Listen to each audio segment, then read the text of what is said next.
Bienvenida familia nocturna a esta fogata de historias.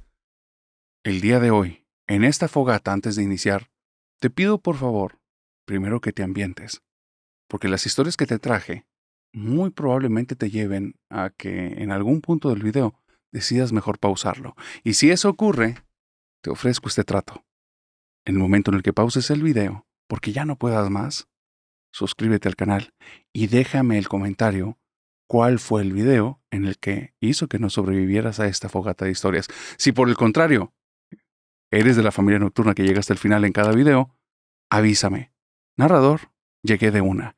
Y una vez dicho esto, comencemos con la fogata en la que hablaremos de brujas, demonios y chaneques. Permíteme contarte la historia del invocador de espíritus. Esto le pasó a Jesús justo cuando cumplió 18 años. Ya pasaron muchos años desde entonces, pero tiene muy presente este hecho porque no solo lo marcó a él, sino a él y a toda su familia. Resulta que cuando él estudiaba ciencias químicas, justo cuando cumplió 18, un grupo de compañeros salió con una idea genial. Como ya eran mayores de edad y ya no tenían que estar pidiendo permiso legalmente, ellos podían tomar sus decisiones, se habían puesto la idea de que un grupo solo y únicamente exclusivo de hombres iban a ir un fin de semana al rancho de uno de los compañeros del salón. Les permitían invitar máximo a una persona y había cierto cupo limitado. Chuy, Jesús, no lo pensó dos veces. Cuando escuchó eso, él ni siquiera conocía bien a los compañeros, era un poco retraído, no era del tipo de personas que era como tan extrovertida, pero el hecho de cumplir 18 y poder pasar un fin de semana en un rancho nunca lo había vivido. Y dijo, va, yo me apunto. Fue de los primeros en moverse y apuntarse, y como al final no tenía tantos amigos por ahí, terminó invitando a un primo.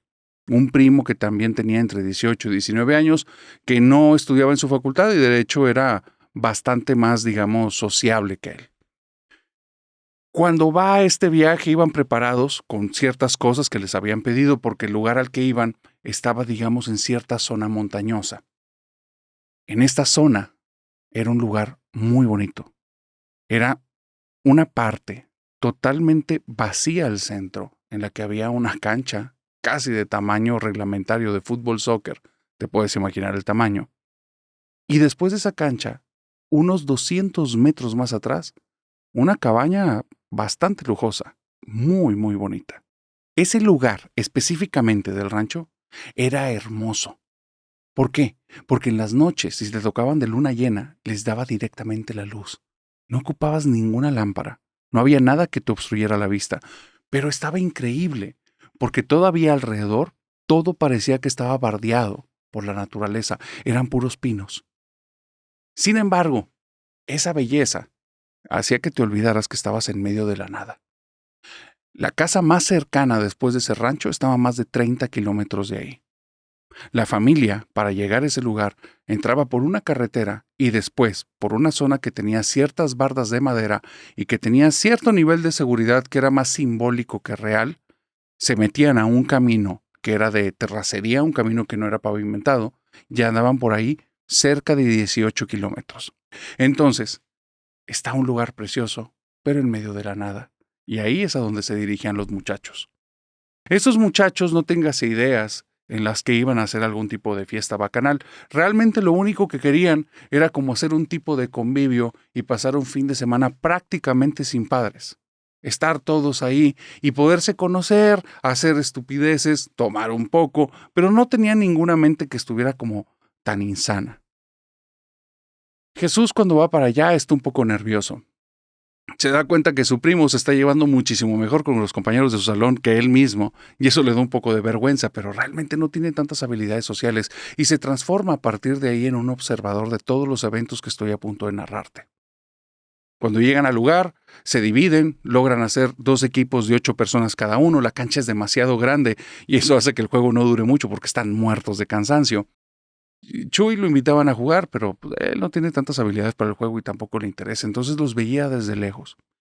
Y notó que había un sujeto que tampoco estaba jugando, que estaba del otro lado de la cancha, y llevaba un tipo de sudadera, aunque no hacía todavía mucho frío, él estaba cubierto y también llevaba su capucha. Era muy alto, sobresalía del resto y se quedó pensando que por qué no lo había visto antes. No vayas a creer que es un fantasma. Las personas le dirigían de repente la palabra, se veía que varios lo conocían. Conforme fue avanzando la tarde, él quería acercarse a este sujeto porque llamaba la atención. Más corpulento que el resto, más alto que el resto. No jugaba tampoco fútbol, pero ¿por qué llevaba todo el tiempo como un aire extraño, un tipo de aura rara? Como alguien muy pensativo, alguien que estuviera todo el tiempo ensimismado. Fue preguntando a uno que a otro que quién era él, y fue acercándose para estar en conversaciones donde él estaba y se daba cuenta que este tipo prácticamente no hablaba. Era muy similar a él en ese aspecto. Descubrió varias cosas en esa tarde. La primera, a él le decían el alemán, aunque era colombiano. Pero es que el tipo era muy, muy blanco, los ojos los tenía verdes y el cabello lo tenía rubio. No tenía un ápice de hablar en alemán, o eso parecía. Tenía un acento muy marcado de su país. Y cuando hablaba se notaba como una persona muy amable, muy sociable, pero decía casi las palabras indispensables y se quedaba como en un silencio sepulcral, algo raro, muy diferente a Jesús, muy diferente a Chuy, porque Chuy ya empezó a ver unas diferencias muy grandes. A él le daba vergüenza hablar. Él se le trababan las palabras y cuando hablaba se veía tartamudo y se veía inseguro. Este tipo no. Este tipo era alguien muy seguro. Y de hecho en algún momento se cruzaron la mirada, que era una mirada penetrante. Un sujeto que tenía una personalidad que atraía la atención, y de hecho notó como en parte de la tarde las personas se ponían alrededor de él, pero no entendía por qué. No había nada tan interesante en las pláticas como para que él llamara tanto la atención. Lamentablemente lo descubrió esa noche. ¿Por qué lo habían invitado?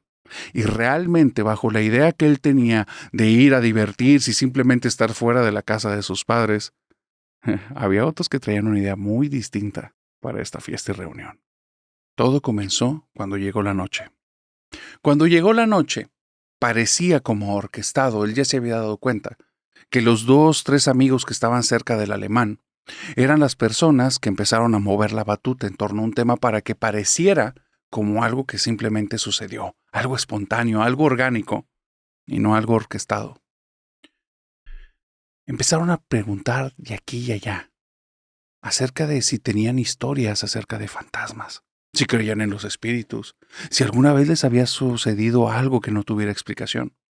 Y sí hubo uno que otro que contaron historias que sonaban totalmente inventadas acerca de brujas, y hablaban acerca de la bruja de los bosques que se aparecía en ese rancho y daban descripciones del lugar que ni siquiera coincidían.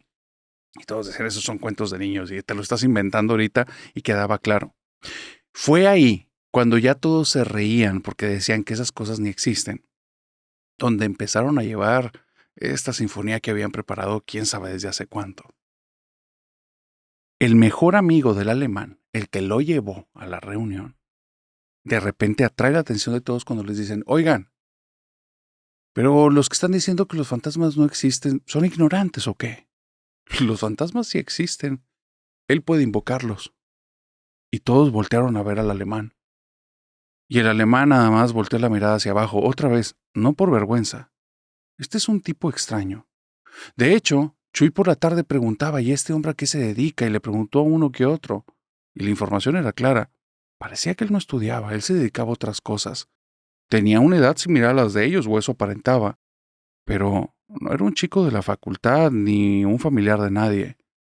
Cuando él empezó a hablar, todos quedaron enmudecidos. Porque lo primero que dijo, no es un juego y puede haber cosas en riesgo. ¿Quién quiere ver? Todos se quedaron en silencio. Después hubo una risa por ahí que liberó como toda la tensión de la sala. Y entonces uno se carcajea y el alemán, cuando le voltea la mirada, se cruza la mirada con esa persona y se cae al instante. Tenía algo ese tipo. Algo despedía, un tipo de energía, una personalidad. Era algo impresionante. Lo veía con cierta severidad y volvió a decir, no es un juego y hay cosas que están en riesgo. ¿Quién quiere ver? Fue entonces cuando empezaron los cuchicheos de aquí a allá. Jesús tenía miedo, él no quería jugar estas cosas, y el alemán, como si le leyera la cabeza, volteó y se le quedó viendo, levantó las cejas y le dijo, ¿tú quieres ver? ¿O te da miedo? Jesús se quedó pálido y nada más movió la cabeza de arriba abajo. Él era vergonzoso y parece que el alemán de cierta manera ya lo había medido. Una vez que vieron que Jesús movió la cabeza de arriba abajo, todos lo tenían ubicado. Era el más cobarde de todos. Era el más vergonzoso. Y si él estaba aceptando, los demás no podían decir que no. Y empezaron ya todos a decir, bueno, va, ¿qué tenemos que hacer? Ok, y él dijo, no, ustedes no tienen que hacer nada, yo tengo que hacer los preparativos. Quédense aquí, no salgan de este lugar y nada más tráiganme de la cocina unos ajos, tráiganme sal, necesito un poco de agua, aceite y les pidió más cosas. El tipo cuando le trajeron enfrente de todos les pidió que hicieran un círculo y digo, hagan lo que quieran pero no rompan el círculo y se puso a hacer un menjurje. El menjurje lo traía en un bote más o menos grande, tomó cierto color verdoso y como había mezclado varias cosas no se veía como líquido, era como algo ligeramente pastoso. Lo vieron, no despedía un aroma asqueroso, pero sí se veía feo esa cosa. Y todos ahí como que entre quórum habían platicado y habían dicho, hey, no nos vas a poner esa cosa. Y él dijo, no lo ocupan. Si no quieren protegerse, no lo ocupan. Sigue caminando y dice, a partir de aquí ya no hay un juego. Quédense adentro y no pueden salir de la casa hasta que yo les indique. En todos los cantos que vio, como estas zonas donde divide el interior y el exterior de la casa, el canto de la puerta, la periferia de la ventana, cualquier rendija por la que pudiera entrar aire, iba y dejaba como cierta parte de este líquido, aparte de que decía cosas en un idioma que nadie entendía. Y entonces Jesús pensó, tal vez por eso le dicen alemán, pero lo que él estaba hablando no era alemán, era otra cosa. Era algún tipo de encantamiento o invocación, porque lo que se enteraron después es que este tipo era un hechicero. Empezó a dejar marcas en las puertas, en los cantos, en el dintel en la parte de arriba, de todos lados. Y una vez que terminó de sellar el lugar, dijo, este lugar está protegido y aquí es donde no vamos a correr peligro. No importa lo que pase afuera. Si rompes la línea de protección, no es mi culpa lo que te pase. Y si buscas refugiarte en otra parte, tal vez ya no te vamos a encontrar. No es un juego, hay cosas en riesgo. Si a partir de aquí tú no quieres estar en riesgo, no salgas de este lugar. Y después de que nos vayamos, no abras la puerta, aunque escuches mi voz y te esté pidiendo entrar. No abras la puerta a nadie. Todos se quedaron helados. Nadie lo pensó dos veces y todos empezaron a seguir al alemán. El alemán era un tipo que ya se había impuesto por sobre todos y daba indicaciones casi como si fuera un militar, porque se notaron ellos cargando todos con su bolsa, en la que tenían como esta bolsa para dormir, caminando casi marchando, y iban como en pares. Uno veía al lado izquierdo y el otro veía al lado derecho, porque venían todos justo en fila detrás de él. Jamás en la vida habían estado tan ordenados en nada. El miedo hace cosas importantes en las personas, y el alemán lo sabía muy bien. Hizo que formaran un círculo, justo en una zona donde aquí en esta cabaña tenían hecho como para fogatas, pero él no prendió ninguna fogata. Él se puso al centro, les pidió que se tomaran las manos, y entonces pasó por donde estaban y empezó a rociarlos con esta mugre, la cosa que él había hecho, el menjurje ese, y se los ponía en la palma y en la parte de arriba y hacía que sellaran las manos, y dijo, no las pueden separar hasta que yo les diga. Pero una vez que llegó a la mitad del círculo se detuvo y dice, falta algo, me falta un durmiente. Y entonces todos hacen una cara como que un durmiente, un durmiente. Un durmiente. Nunca han escuchado qué es un durmiente. A ver, tú tienes cara de sueño, tú vas a ser el durmiente. Y la persona a la que señaló le dijo, no, sí te estoy diciendo, vas a ser el durmiente. Trae tu bolsa aquí, no te va a pasar nada. Yo me voy a encargar que no te pase nada. Entonces se empezaron a reír unos, otros creían que esta broma se estaba haciendo ya algo muy pesado, muy en serio. La gran mayoría no creía en estas cosas y el durmiente estaba muerto de miedo. El tipo lleva la bolsa porque empieza a tener toda la presión del grupo. Finalmente camina hacia el centro, nada más le dice, ponla en el piso, siéntate sobre tu bolsa, acomódate. Y dice, pon tus manos hacia adelante. Y donde él pone las manos adelante, agarra este menjurje, se lo pone en la frente y mientras le está diciendo el durmiente, ¿qué es lo que estás? Se queda congelado y el alemán simplemente lo lleva Y este tipo con los ojos abiertos está viendo hacia el cielo, pero parece que está totalmente en un trance. Sus manos siguen así. Cuando se fue acostando, seguían rectas. Le pone el menjurje en las manos. Varios de ahí comienzan a decir, es un palero. No a alguien que haga palo mayombe, sino a una persona que le está siguiendo al otro y ya se habían puesto de acuerdo y todo es actuación. Creían que ya la broma iba por ahí, hasta que se dieron cuenta que el tipo no parpadeaba. Y el alemán estaba hable y hable y hable, diciendo oraciones en un idioma que nadie entendía, y este tipo ni sonreía y parecía que ni siquiera respiraba. Y poco a poco el silencio les fue ganando a todos. Pasó, el alemán les fue poniendo el menjurje en las manos y una vez que terminó, dijo, esperen aquí, no rompan el círculo. Necesitamos que ellos nos indiquen a ver si ya están aquí o no. Y entonces dice, ya, nos podemos ir. Y preguntaron uno o dos muchachos, ¿pero por qué? Vean al durmiente. Y cuando lo voltean a ver, notan algo que si eres muy observador también lo hubieras visto tú. Ligeramente, en la zona de los pies, donde estaba él acostado en su bolsa de dormir, se estaba moviendo para un lado y para otro. Y del punto donde él se acostó al punto en el que ahorita estaba, ya había medio metro de diferencia. Solo que no lo notabas porque era algo sutil. Y entonces, el alemán se acerca con el durmiente, le pone la mano encima y el tipo se levanta y le dice, bueno, esta porquería que me estás poniendo, ¿para qué va a servir? Justo en la parte en la que se había quedado cuando entró el trance. Todos, a partir de ahí, enmudecieron. Sabían que esto ya no era un juego, porque ese tipo nunca había actuado así y no era un actor. Estaban muertos del miedo. El único confundido era él. El alemán lo agarró, lo levantó y le dice, tú vas a ir detrás de mí, no te despegues. Volteó con todos, le dice, aunque él no sabe, sigue dormido.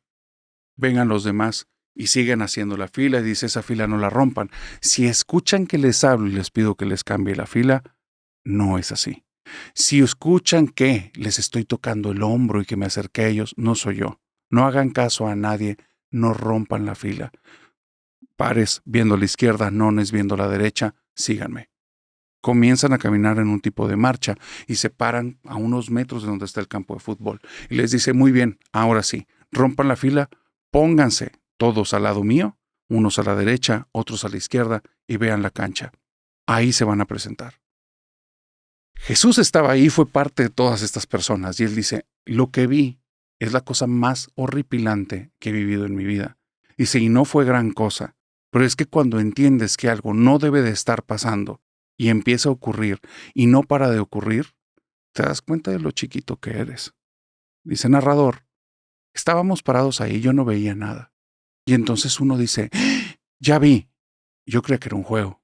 Cuando parpadeo, la mitad de la cancha de fútbol tiene sombras de personas. La mitad. No te puedo contar. Más de 50 fácilmente. Me hago un paso para atrás y este hombre, como si me leyera a mí, y yo no sé si vio a más, pero él no movía la mirada de enfrente, dice, no rompan la línea. Es a mi lado derecho y a mi lado izquierdo, nada más. No se muevan. Soporten. Vuelve a parpadear, narrador. Y hay otras 20 o 30 sombras dentro y fuera del campo. Nada más que es algo muy extraño, porque estas sombras no se mueven, están fijas. Mujeres, hombres, niños, ancianos, son cosas que no tenían textura, pero era algo oscuro, pero era una silueta clarísima, clarísima. Y no se mueven, pero al mismo tiempo sí. Muy similar a lo que le hicieron al que le pusieron el apodo del durmiente. Porque de repente en un parpadeo estaban al centro y después estaban pocos metros adelante y pocos metros. Cuando se empezaron a agrupar en cierta zona ya muy cercana a la línea final donde terminaba esta cancha y se acercaban a nosotros, dijo, tenemos que regresar. Ahora yo voy a ir atrás. Necesitan ir al paso al que veníamos. No rompan la fila. Si se pierden, no los vamos a encontrar. Si les hablo, no soy yo. Y una vez que lleguemos a la casa, no abran la puerta. Todos se tienen que formar otra vez en círculo en torno a la entrada y yo la debo de abrir. Todos comenzaron a caminar hacia allá y dice Jesús, dice, no tienes la idea del miedo que yo tenía, porque a los lados veía cómo se iban acercando las sombras y yo llegué a escuchar que el alemán me habló al oído y dijo, ven, ven, el camino es por acá. Dice, yo sabía que no era él. Yo sabía que no era él. Este tipo, como para hacernos la noche más aterradora, en todo el camino de regreso que se sintió eterno, nunca abrió la boca. No habló. Ya no sabíamos si estaba o no estaba. Yo no sabía si más gente me seguía o si me había perdido. Fue el momento más horrible que he vivido. Llegamos al final a la cabaña, nos formamos en media luna justo en la entrada. Este hombre caminó. Dice, cuando abra la puerta necesitan correr hacia adelante. Una vez que la cierres y te quedas afuera, yo ya no la voy a abrir y no te vamos a encontrar. Se acerca a la puerta, toma la perilla, la gira, la abre de golpe y corren todos como estampida. Se hacen bola en la entrada y se están golpeando para entrar. Ahí es donde me doy cuenta que esto no era una broma. Están todos muertos de miedo, inclusive los amigos de él. Y este hombre va atrás y dice, ya voy a cerrar. El que se quedó afuera, se quedó afuera. Y es entonces cuando se ordenaron todos y logré entrar en medio de la bola. Me recibí 2, 3 codazos, ya ni me acuerdo, pero terminé adentro, tirado en el piso, y todos estábamos agitados, todos teníamos mucho miedo. Terminó este hombre, cierra la puerta, y yo te juro que vi a mi primo asomándose por una ventana, tocando la ventana, diciendo, ábreme por favor, viéndome a mí. Y entonces el alemán, otra vez, como leyéndome la cabeza, volteó y me dice, ¿qué estás viendo? ¿Qué forma tiene? Cuando me dijo eso, empecé a voltar en la habitación y mi primo estaba justo en la cocina hablando con otro compañero y ahí me di cuenta que eso que vi estaba tomando la forma de mi primo para engañarme. Dice, narrador, lo único que dijo el alemán, porque fueron sus últimas palabras, después de eso fue una tumba y no volvió a hablar, fue, estamos condenados a permanecer en la casa hasta el amanecer. Si alguien rompe la condena, nos condena a todos para ya no volver. Se cayó y aunque había preguntas y todos teníamos curiosidad, no le volvió a dirigir la palabra a nadie. Toda la noche, ese lugar fue un infierno. Ya no hubo más días de este descanso, ni fin de semana, ni tomadera, ni nada. Al día siguiente, cerca de las 10, 11 de la mañana, porque muchos no durmieron, la gran mayoría estaba haciendo sus cosas sin hablar como si nos hubiéramos puesto de acuerdo. Solo estábamos todos cerca de la zona de carros, nadie comió un solo bocado. Y yo no recuerdo ni siquiera si vi al alemán subirse a uno de los carros.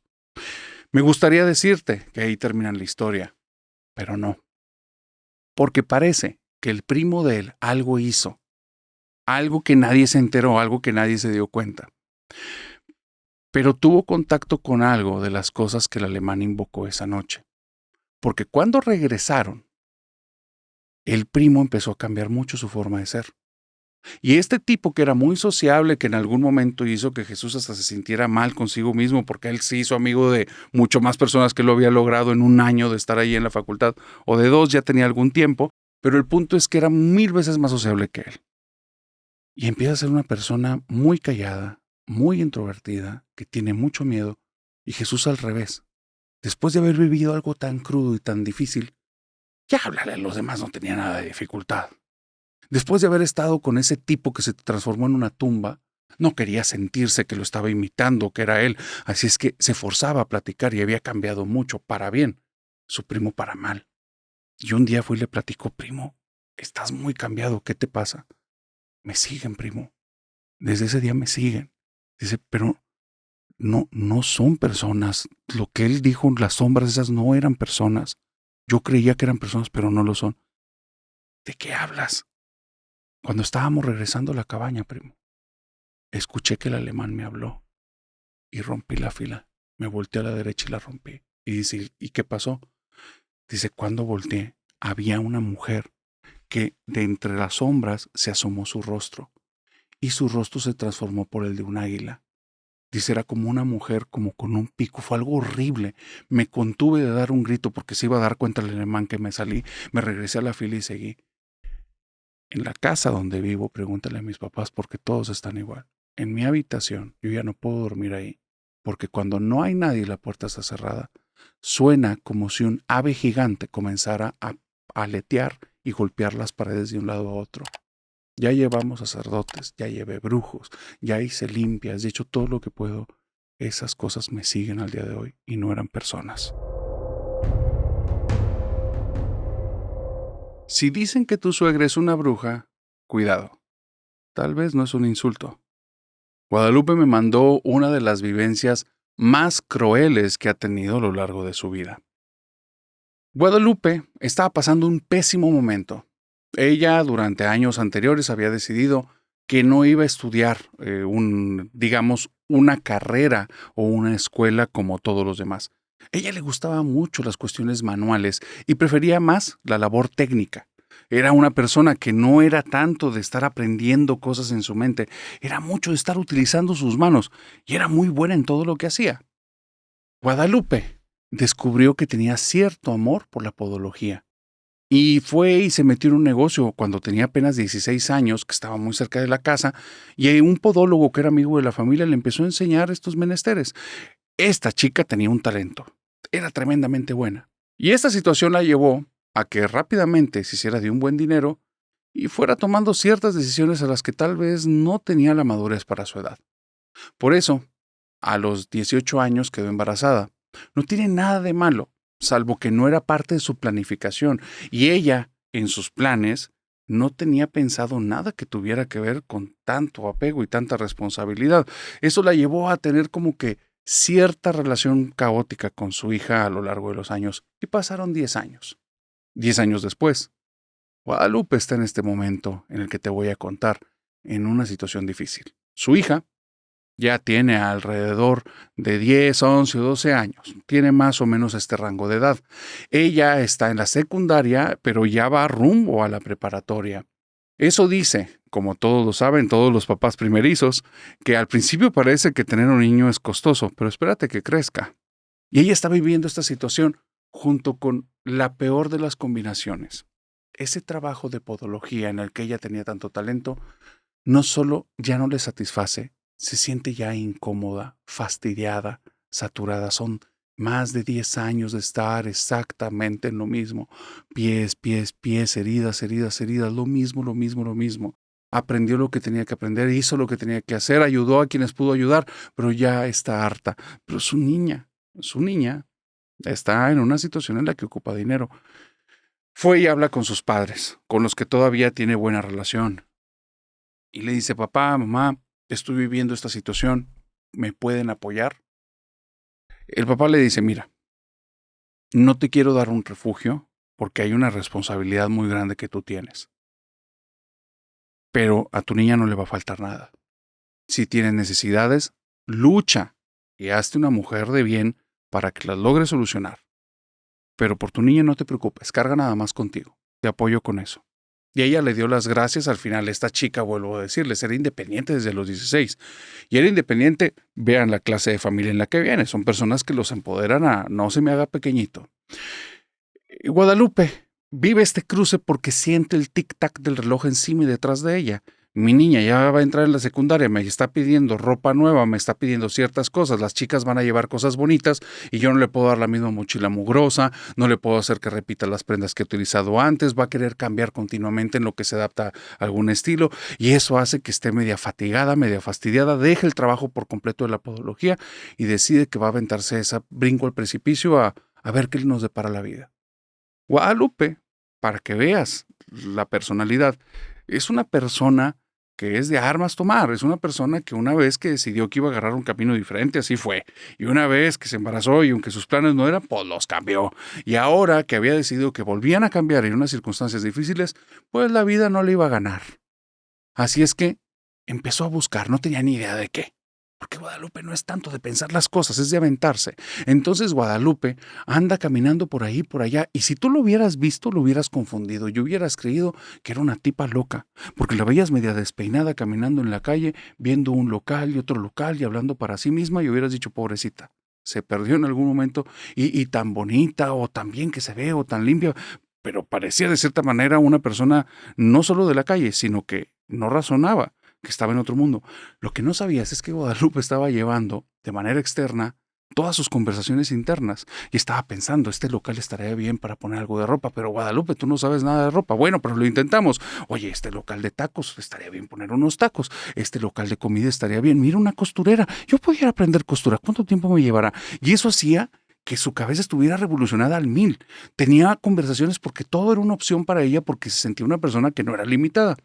Finalmente, encontró el lugar y la situación que para ella era perfecta. Cansada, sudada, después de estar días y días y días en esta búsqueda de qué voy a hacer, se encuentra en un lugar en medio prácticamente de la nada, en la que no sabe exactamente dónde está perdida entre las calles, pero escucha una salida como estos silbatos de fábrica antiguos. Le llama la atención y voltea y ve que se abren unas compuertas y se da cuenta que está en un cruce de calles en los que hay 4 fábricas. Fábricas, oficinas, etcétera, pero 4 negocios muy, muy grandes, enormes, enormes. Y ella dice, ¿qué carajos? ¿En dónde estoy? Y ve que empiezan a salir las personas y se van caminando en grupos, inclusive de fábrica a fábrica, se hablan y se juntan y se van caminando y tienen que caminar muchísimo, muchísimo, muchísimo. Y les pregunta, pues, ¿a dónde van? Porque todos parecen que van al mismo lado. No, pues al único restaurancito que está aquí como 2 kilómetros. Y dice, esta es la oportunidad de mi vida. Un puesto de comida más cerca que ese y ya tengo clientes. Y se pone a buscar y está busque, busque, busque, busque, busque. Y en una semana, una de las casas que está al lado de las fábricas pone un se renta. Ella está viendo dónde están poniendo el letrero cuando llega y les toca y dice, oigan, ¿me deja hacer aquí un puesto de tacos? ¿Cómo, señora? Pues si estamos rentando. O sea, si le rento, ¿me deja hacer aquí un puesto de tacos? Pues sí, haga lo que quiera, tenemos permiso de suelo comercial. Dice, ya es mía. Ni le saque, señor, ya es mía. Pero todavía no le decimos cuánto está pidiendo. No me importa, la quiero. Porque Guadalupe no era mucho de pensarle. Guadalupe era mucho de hacer. Pues no le falló. Oigan, en una semana tenía lleno el lugar. Lleno, lleno. No tenía ni 3 meses cuando ya tenía cerca de 7 empleados y era un exitazazazazazo. Le iba increíble. Y las cosas se van dando, porque pues Guadalupe, una chica entrona, dueña de un local que le está yendo muy bien, con un montón de empleados, con un montón de movimiento, de repente hubo un cliente que no era de las fábricas, un tipo que trabajaba por ahí, que le echa los ojos. Un tipo de nombre Luis. Y pues ella, en este tiempo se había enfocado tanto el trabajo que desde que tuvo a su niña, no se había prestado la oportunidad de conocer a nadie. Así es que donde este chico viene y se le acerca, le saca conversación, y ella intuye luego que quiere algo más, le sigue el juego. Porque Guadalupe no es mucho de pensarle, es mucho de hacer. Luis es un tipo que ha tenido una vida ahí para arriba y para abajo. No te hagas una idea falsa. No es feo, le llamó la atención a Guadalupe. Tiene sus atributos, tiene cierta labia, sabe ser de cierta manera a su estilo coqueto, y es suficiente para Guadalupe porque Guadalupe es más de hacer que estar pensando. Ya no le está dando muchas vueltas. Mira, si vino y si se interesó, pues vamos a salir, si funciona, funciona, y si no, no. Oye, rápidamente se da cuenta que pasa bien el tiempo con él. De repente van al cine, de repente van a comer algún otro restaurancito de por la zona, tiene buena plática. Y ella no piensa mucho en torno a qué te dedicas, qué haces. Lo ve bien vestido, no hace cosas así horribles enfrente de ella, no es un tipo que utilice un lenguaje del cual ella le dé vergüenza. Para ella es suficiente, no es exigente, no tiene un perfil, no le gusta darle mucho las vueltas a las cosas. Y ese fue su error. Porque Luis era un tipo que tenía una historia muy oscura y no se le estaba revelando. Ya llevaban 6 meses de relación, ya había algo, digamos, profundo, cuando Guadalupe se entera que este tipo no trabaja. Este tipo lo mantenía su mamá y tenía así mucho, mucho tiempo. Cuando él empieza a estar yendo en el restaurante, cada cierto tiempo le pedía dinero para traer cositas que inclusive eran para compartir. Pero estas cositas con el tiempo iban como que aumentando un poquito más. No creas, Guadalupe no es tonta, aunque no sea tanto de darle vueltas a las cosas, no es tonta. Se hubiera dado cuenta de un vividor al instante. Este sujeto es inteligente. Este sujeto lo hacía a cuentagotas, de tal manera en la que pasara sutil. De repente, oye, ¿no tienes ahí para una coca y unas papas? ¿No tienes ahí para... Se me rompió el pantalón, ¿no tienes para ir aquí con la costurera? No, hombre, ¿cómo que con la costurera? Déjame, te voy a regalar un pantalón nuevo. Y después cuando iban al cine les sacaba tan buena conversación y 2, 3 carcajadas y el abracito que cuando iban a comprar las cosas y decía, se me olvidó la cartera, pasaba desapercibido. Es un tipo que lo manejó a cuentagotas. Nunca saturaba, nunca más de una vez por semana. Lo sabía medir muy bien. Tampoco no te hagas la idea, no era un tipo que buscara propiamente el interés económico de ella. Solo era un tipo que no estaba dispuesto a cambiar su estilo de vida. Conforme fueron avanzando los meses y llegaron a este término cerca de los 6, hay una situación en la que Lupita, se da cuenta que ella no conoce a la familia de Luis. Y Luis sí conoce ya a toda su familia, conoce a su nena, conoce a sus papás, los ha ido a visitar muchas veces, siempre en el carro de Guadalupe, pero bueno, ese es otro tema. El punto es que no conoce a la familia de Luis y le pregunta, oye, ¿cuándo voy a conocer pues, a tus papás? Es más, ni siquiera sé si tienes papás y hermanos. Sí, tengo una hermana y un hermano más, yo soy el menor.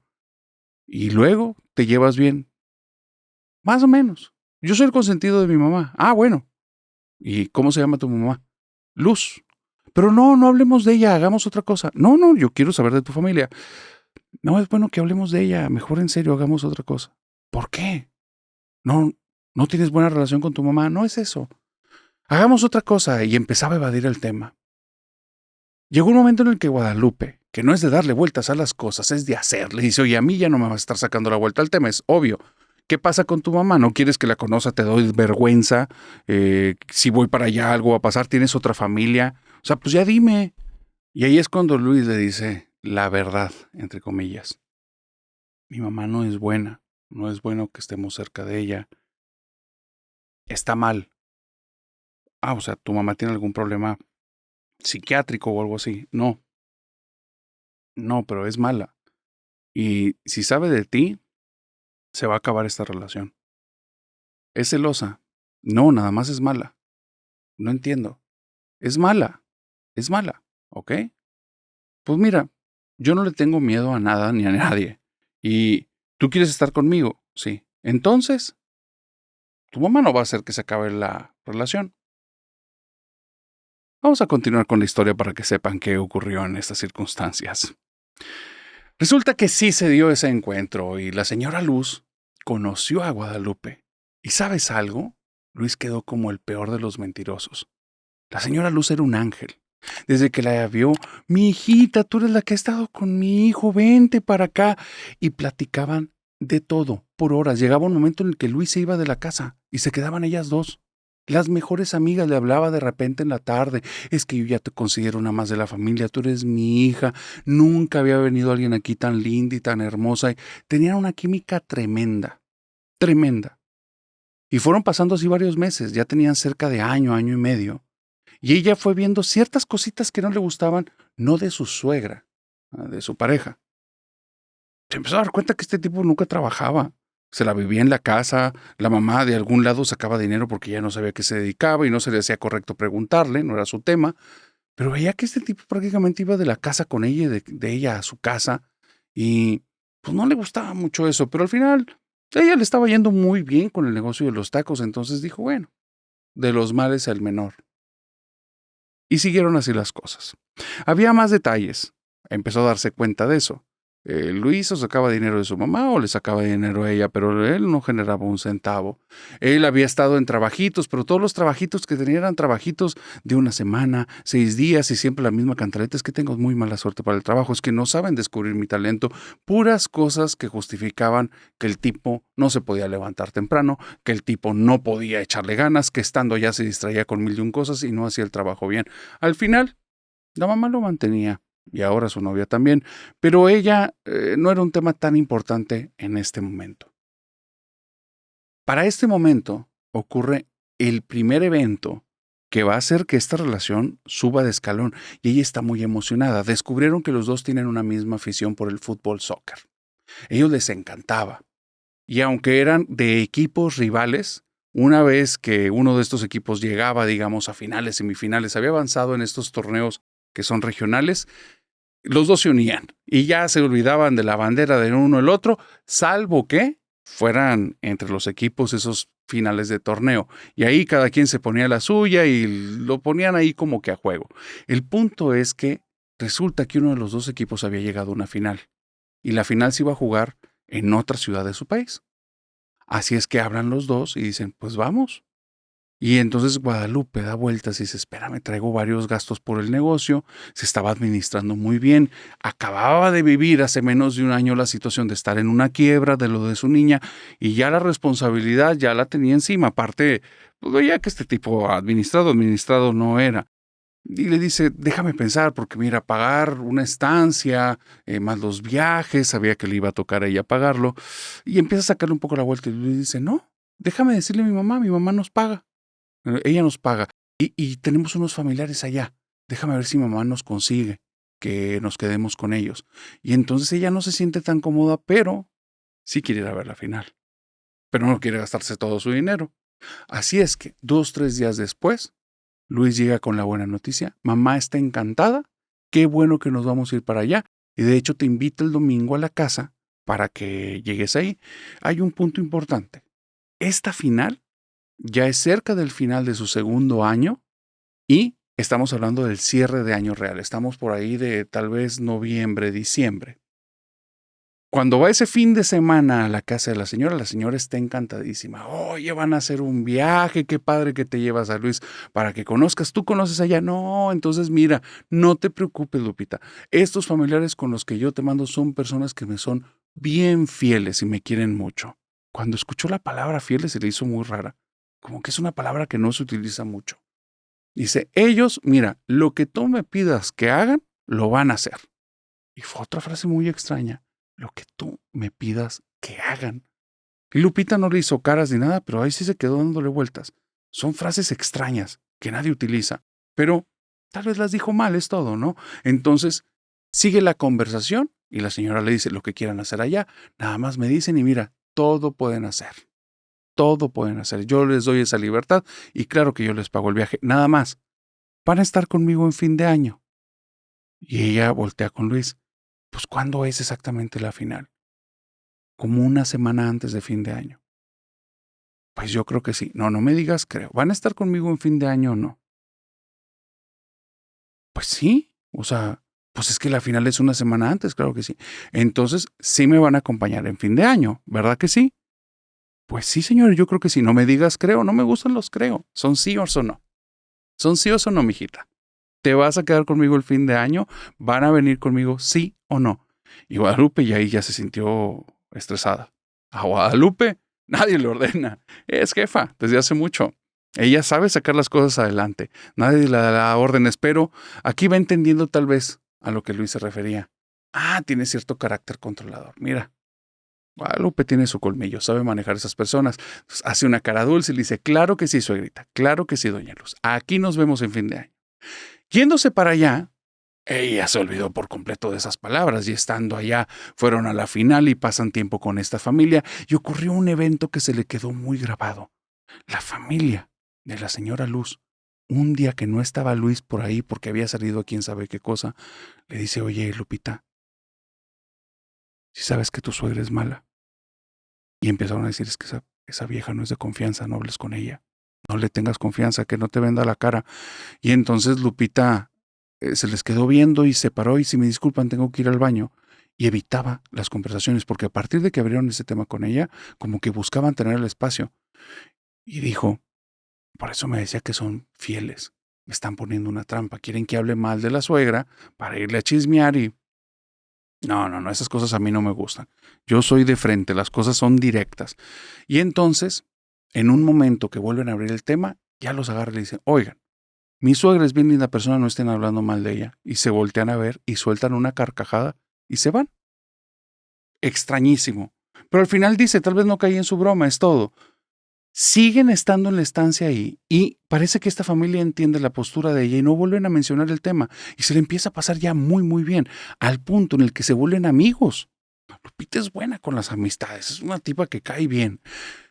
Y entonces, estando allá, la familia le dice, oigan, pues quédense más tiempo, normalmente aquí estamos bien solos. No se quieren quedar Navidad, final de año, y quédense hasta el 5 de enero, porque ya después del 5 de enero sí vamos a tener dificultad, pero tenemos vacaciones, quédense aquí. Y Lupita dice, yo encantada. Y Luis dice, yo también. Oye, pero ¿no le habíamos dicho a mamá que íbamos a pasar el año nuevo? Dice, pues por mí me quedo, tú decide. Está bien. Y aquí Ya te puedes ir dando cuenta del carácter de cada quien. Porque ocurrió algo. Tal vez ese fue el detonante de todo lo que estoy a punto de contarte. Tal vez no. Pero ya muy cerca de la Navidad, hay una llamada en el teléfono de Lupita. Un número desconocido. Contesta y es la voz de Doña Luz. Muy molesta. Y le dice, mira vieja, no sé qué le estás haciendo a mi hijo, pero lo quiero de vuelta ya. Dijiste que ibas a pasar aquí el año nuevo y estamos muy cerquita y no han regresado. Y mi hijo no me quiere contestar el teléfono. Y entonces Lupita, y si ya no se aguantó, le dice, a ver, doña Luz, a mí primero no me va a hablar así. Discúlpeme. Ahorita hablo con su hijo porque yo no estaba enterada que no le estaba contestando. Y no vamos a pasar allá el año nuevo, discúlpeme, pero no. Nos están invitando aquí y nos vamos a regresar el 5 de enero. Y le colgó el teléfono a la señora. Cuando regresan a la ciudad, que para esto hubo varias pláticas con Luis y Luis buscaba evadir el tema. ¿Por qué no le contestaste a su mamá? No me di cuenta que me hablaba. Oye, pero es que está muy molesta. Ya vi si tienes como 40 llamadas perdidas. No, es que no lo he estado utilizando y Luis todo el día en su celular. Te vas dando cuenta del tipo de persona. El punto es que cuando regresa, en el aeropuerto está la señora. ¿Cómo supo el vuelo? Pues Luis se lo ha de haber dicho. O los familiares que le estaban tendiendo trampas. Y llegando, Lupita llegó muy amable. 5 o 6 de enero aproximado. Hola, señora Luz, ¿cómo está? Y ella le sonríe y le dice, la vieja. Vengo por mi hijo, no vengo por ti. Me lo voy a llevar, porque es mi hijo, no tuyo. Y ella dice, sí, pues no es mi hijo, es mi pareja. No, de mí no te vas a estar burlando. Y te vas a aprender lo que es la peor parte de una bruja. Y agarra al chico, lo toma de la mano, chico porque así se comporta, pero ella es un treintón. Lo aprieta de la mano y el tipo nada más voltea la cabeza al suelo y se lo lleva. Ni le dirige la mirada a la pareja. Cuando se fueron de ahí, pues Lupita dijo, es la forma más ridícula en la que alguien me ha cortado. Porque no volvió a saber de él por meses. Pero en esos meses empezaron a pasar cosas muy extrañas.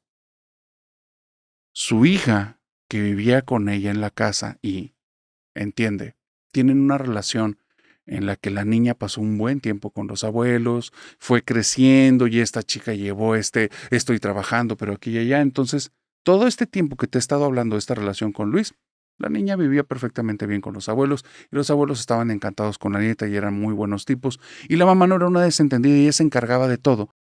Tenían una relación, digamos, diferente, especial, se daban su espacio y funcionaba muy bien. Pero cuando regresa y se van a vivir otra vez a la casa de Lupita, la niña empieza a descubrir que hay cosas raras en la casa. Aromas pestilentes, aromas desagradables. Bueno, tiene mucho tiempo la casa que no se ha estado limpiando, ¿verdad? Es obvio. Le pide a la mamá contratar a alguien porque realmente el aroma es asqueroso y se traen plumeros y se traen un par de chicas que empiezan a limpiar la casa y se van las personas y a las 2 o 3 horas el aroma regresa. El problema es que regresa en la habitación de la mamá. Ya es súper ubicable. La habitación de la mamá de un día para otro, de repente, cuando llegan de unas vueltas, está llena de moscas. Cuando te digo llena es cientos. Abrieron la puerta por escuchar un zumbido ahí y salió un enjambre asqueroso de moscas y había un montón de moscas muertas en el piso, un montón de larvas por todas partes y ella dijo, esta vieja, pero ¿cómo sabe mi dirección? Y dice, no, pues este tonto, es un ridículo de haber dicho dónde vivo y se metió en mi casa y le marca a la señora, mujer de pantalones, a mí no me estés haciendo eso. Dice, hijita, si apenas voy empezando y despídete de tu negocio de tacos porque ese no te va a durar mucho. Y se empieza a reír Guadalupe. Sí, el negocio iba increíblemente bien. Esto más o menos ocurre por ahí de febrero-marzo del 2020. Entonces, de repente ocurre algo a nivel mundial. Y su negocio un mes después está cerrado. Y ella está impactada porque, bueno, no puede haber sido la señora. Fue alguna situación mundial, pero de repente empiezan a pasar más cosas raras que ella no le encuentra explicación. Amigo que visita, amigo que a los pocos días se empieza a quejar que en su casa hay moscas, que en su casa hay una pestilencia. La hija no le ha revelado, pero cuando no está ella en casa, se escuchan pasos. Y son pasos que buscan ser escuchados. Llega un momento en el que siente acoso de tal manera Lupita porque aunque había juntado muy buen dinero, ya no le estaba pasando tan bien porque no veía para cuándo se terminaba esta pandemia. Y estaban pasando cosas raras en la casa. Ahora que estaba ahí, tenía la idea de que en 2, 3 ocasiones escuchó la voz de un niño y ya no es la voz de su niña. Su niña es grande, aparte es mujer, y era una voz clara de un niño. Era la pandemia, la gente no salía de sus casas prácticamente, estaban encerradas. Y ella empieza a decir, ¿qué está pasando aquí? Comienza a buscar trabajos online, vender cositas, nada funciona. A tal grado que llega un momento en el que se pone una fecha límite y dice, y si no, vendo mi casa. Ya no me queda de otra, necesito hacer más dinero porque los gastos de la niña y las cosas que vienen, pues ni modo, y volvemos a empezar. Es una mujer en trona. Termina la pandemia. Las cosas no iban bien, tuvo que vender la casa, tuvo que vender el auto, las amistades que tenía, todas le cerraron las puertas. Aunque no era una correlación directa, algo intuían que tenía que ver con ella. Se quedó sin amigos, se queda sola, todo va mal. De repente empieza a desarrollar como unos tipos de enfermedades y dolencias que por más que va con médicos, no hay solución de nada. Te estás haciendo ideas, estás pasando mucho estrés. Pero ella se siente rara, como si hubiera tragado algo que estaba mal y que ahora le está generando como un problema interno, dolencias en la espalda baja, dolencias en los riñones, dolencias en el estómago. Y se empieza a dietar, empieza a cambiar su forma de comer y nada. El día en el que ella capta que lo que está viviendo no es una cuestión mental, fue el día en el que estando con su hija en la sala, en su casa, cambia de actitud y le dice, hija, ¿sabes qué? Ya basta. Siento que como que me derroté. Las cosas las voy a hacer diferente, va a venir para nosotros lo mejor. Se levanta y se pone en esta postura como de Superman y dice, vas a ver, este es el inicio de la mejor etapa de nuestra vida. Y donde dice eso, se escuchan los pasos que la niña había escuchado en la otra casa, porque ahora están en casa de los abuelos, y escucha cómo bajan del segundo piso. Y al llegar abajo, es una niña. Y esta niña se les queda viendo a las dos, les sonríe, y las dos se quedan espantadas porque en esa casa viven nada más los papás de Lupita, pero no hay nadie más. Y la mirada de la niña es mirada muy malévola. Le sonríe y Lupita, como es de no pensar las cosas, se arranca contra la niña para ver quién es. Y donde se arranca la niña, corre escaleras arriba y la hija no se dio cuenta. Pero algo vio Lupita porque tiró un grito cuando llegó a las escaleras y agarra a la niña y la saca de la casa y dice, no nos volvemos a meter ahí. Espérate que lleguen mis papás. Pasó casi un año, año y medio, para que Lupita le revelara la verdad a su hija. Cuando ella llegó a las escaleras, en la parte de arriba estaba una mujer con un velo negro, un ropón negro antiquísimo, como una ropa que fuera para un velorio, pero las manos eran absolutamente blancas y tenía unas uñas negras y largas. Cuando la vio se espantó, eso no era un ser humano, eso está clarísimo. Salen de la casa, llevan sacerdotes, empiezan a hacer oraciones, empieza a haber más moscas y bueno, así pasó un tiempo más. Llega un momento en el que ella ya está harta. Y entonces, platicando con su hija, le dice, ya estoy harta, todo tiene que ver con esa vieja, estoy seguro, todo lo que nos ha ido mal, esa cosa que apareció en la casa, no he podido encontrar trabajo, trabajo que inicio, trabajo que se cierra, todo va mal. Dice, maldita bruja me ganó. Y en eso, un teléfono desconocido marca el teléfono de ella, contesta y solo escucha como una respiración del otro lado, una respiración que reconoce. Y le dice, ganaste, Luz, ganaste. Y le dice, muy bien, mijita, ya te dejo. Cuelga el teléfono. Y ahorita Lupita le está yendo muy bien. Me queda esta duda. ¿Tú crees que verdaderamente exista la mala fortuna?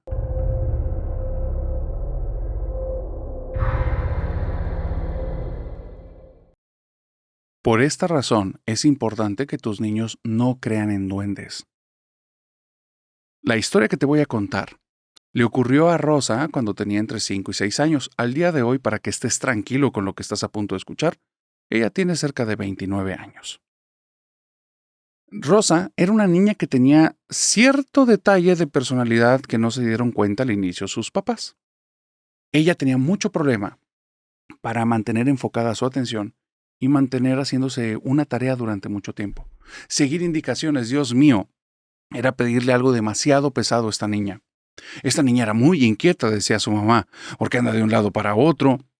Todo el tiempo tiene que estar haciendo actividades. Parece como si hubiera comido mucho azúcar, le decía siempre la mamá. Eran las creencias, la idea de la familia de esta Rosa. La situación es que inquieta y con esta personalidad como todo el tiempo haciendo cosas y distraída de cierta manera, provocaba que Rosa también fuera como que una niña en la que fácilmente los papás aprendieron a distraerse de ella. Hubo una secuencia de eventos difíciles para la familia que se conjugaron para que ocurrieran lo que estoy a punto de decirte. Cosas muy cortas, muy sencillas, pero muy tristes. La primera es que el papá de un día para otro se queda sin empleo. Y ahora quedándose sin empleo, ya traían una cantidad de deudas muy fuertes en ese momento de la vida, y el papá está vuelto loco buscando cualquier trabajo que le den para poder de ahí juntar unos pesos, unos centavos y poder pagar este tipo de deudas y hacer frente y traer ahí pan a la mesa todos los días.